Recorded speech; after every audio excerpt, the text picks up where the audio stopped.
I'm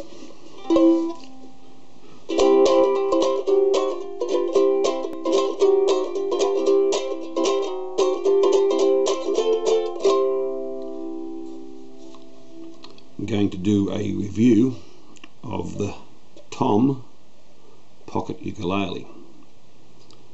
Now, first off, this is a cheap ukulele. It cost me, I think it was $70 Australian.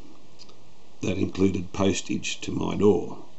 I got it from a place called the Uke Shop in Australia. It's an online store. So given in mind that it's cheap, I'm just really happy with it. The quality, well, it's fine. There's a few things I don't like about it. The thing I like least is the fact that it's hard to tell, but the seam in the middle of the back doesn't line up. It starts there and goes to there. Now this bit of grain makes it look like it's in line, but the seam is actually from there to there, so it's not symmetrical. Now look, it doesn't matter, does it? But it just annoys me a little bit. And the top's not exactly flat. I'm not sure if you can see that.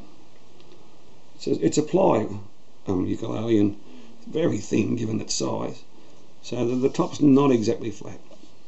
Now the setup on mine was fantastic, so I'm not sure if you can see that as well. Right, I'm over the moon about the setup. I did have a couple of members on Ukulele Underground ask me about the Tom, and I know that one lady bought one and she wasn't happy with her setup, so I'm not sure if that's the Uke Shop or it just came like that and I lucked out, but the setup's fine. People say you get what you pay for. Now, I don't agree with that always, because this was cheap and I love it. And if I'd have bought a $1,000 ukulele, I don't think it would have been 10 times as good. So you know, that's a bit of a furphy, that one. But it's cheap and it's cheerful and it's playable. That's what I love about it. So I've mentioned the floors, the setup.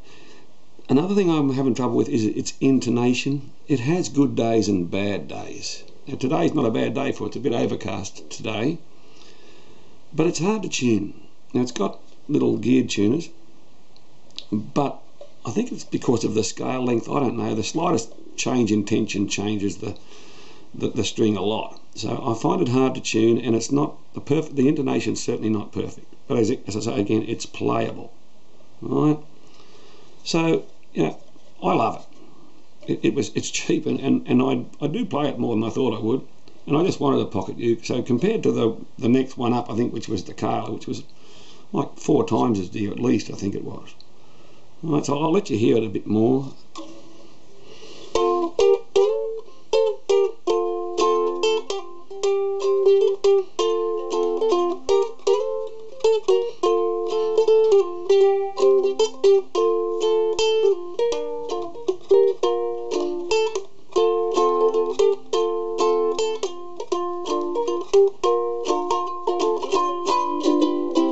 It's a lot better if you hold it slightly away from your chest. I'm not sure if you hear that. So if you let some of the resonance come from the back, it really sings. Now, with my hands, the fretboard gets a bit crowded. It really does. With smaller hands, I'm sure it'll be fine, but that's the other problem I have with it. But it's small, isn't it? So I just manage. So cheap and cheerful, and I'd say that because they're made like they are, it's not impossible that you'd get one that's not quite as good as this one. But I love it.